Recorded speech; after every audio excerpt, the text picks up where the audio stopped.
Hi, it's Craig Lucas, and I'm reading a little one-act called Credo, or Credo, depending on what Latin teacher you had, if you had a Latin teacher, and who had a Latin teacher. So it's Christmas Eve. I go out with the dog. Jim and I have just broken up. I've just been to an AA meeting where a woman got up and said she had no friends. Her best friend is her computer, and it's broken. I came home to the hole where the sofa was. There's no Christmas tree either. I can't stand the thought of sweeping up all the dead needles and dragging the carcass out to the street to join all the other dead trees with what's happening to the rainforest. I know the two aren't connected, but anyway, I pull up a folding chair and heat up a piece of cold pizza. This, I think, is the low point. The walls show little ghosts where the pictures once were.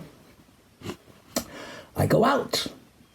Did I tell you I didn't get my Christmas bonus? Well, I wasn't expecting it, but I haven't been able to take Apple to the vet about her problem, so she dribbles a little across the lobby past the doorman who isn't smiling at me. I'm sure it's because I haven't given him his Christmas bonus, but maybe it's the trail of urine, too. I don't stop to ask. I smile bravely and step outside where it has, of course, started to rain.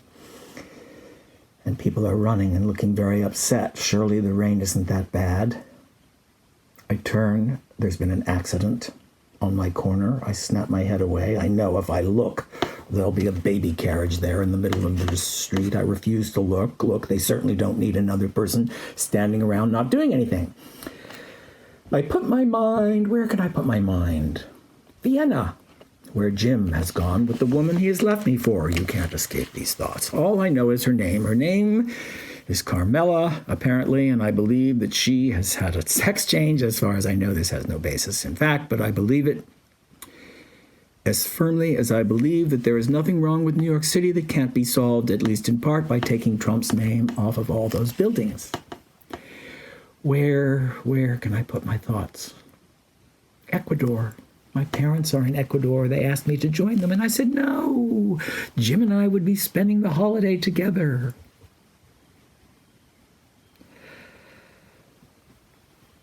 I hope that he and Carmela are caught in the crossfire of... No, I don't. Not really, but you know, the sort of thing you see on the evening news. If you have a TV or a phone, Jim stopped paying the bills months ago as a kind of secret warning of what was to come. But I refuse in my bones. I refuse to see myself as a victim.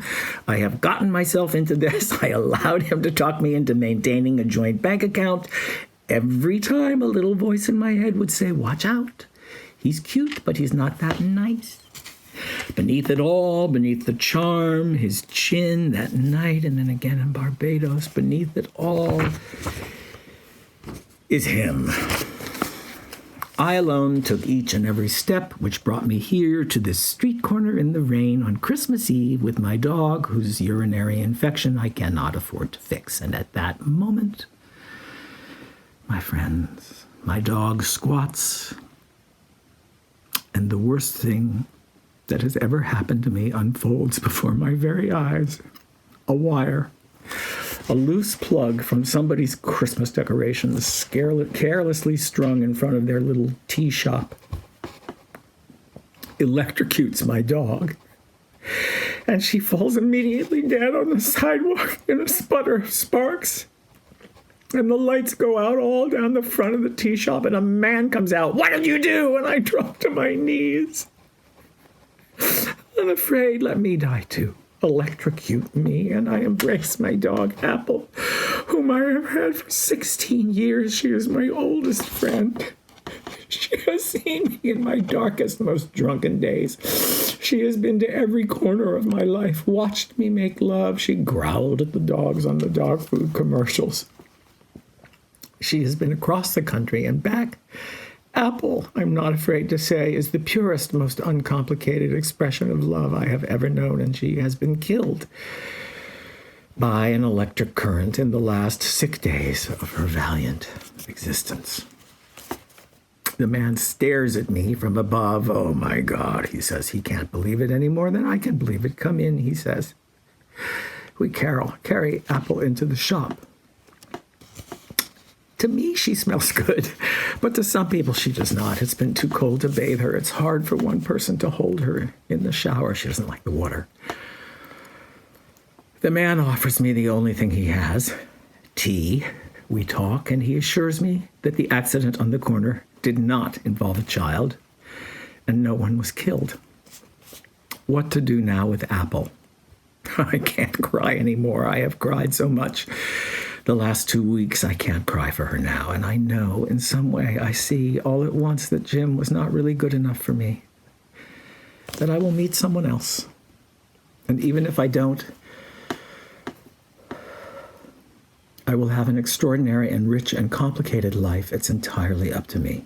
I will most likely survive all the roadblocks and the detours. As my dad always says, life can be rough, but think about the alternative. But then again, he's never been sick a day in his life.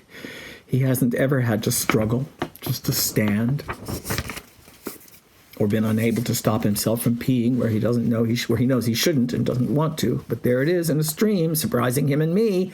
He's never had to look up with big, sorrowful eyes which say, I had no idea, don't yell. No.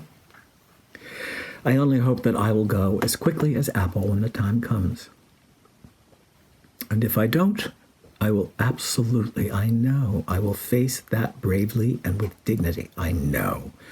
And if, for some unforeseen but totally justified reason, I can't, and I am making a complete of myself, saying things I wouldn't ever say, and acting childishly, and turning into a prude or a conservative, and then being a complete drag on everyone for months and years, I know my friends will forgive me. And if for some equally valid and twisted but ultimately logical reason they don't, or they can't, or they're all dead by then, or it's August and they're away, then I will forgive them, right? The same way I forgave myself for yelling at Apple the first time she peed before I realized what was going on. And if I can't, and everything is entirely for and I can't even find my way to the end of a sentence, and you can fill in all the blanks, that will be fine too.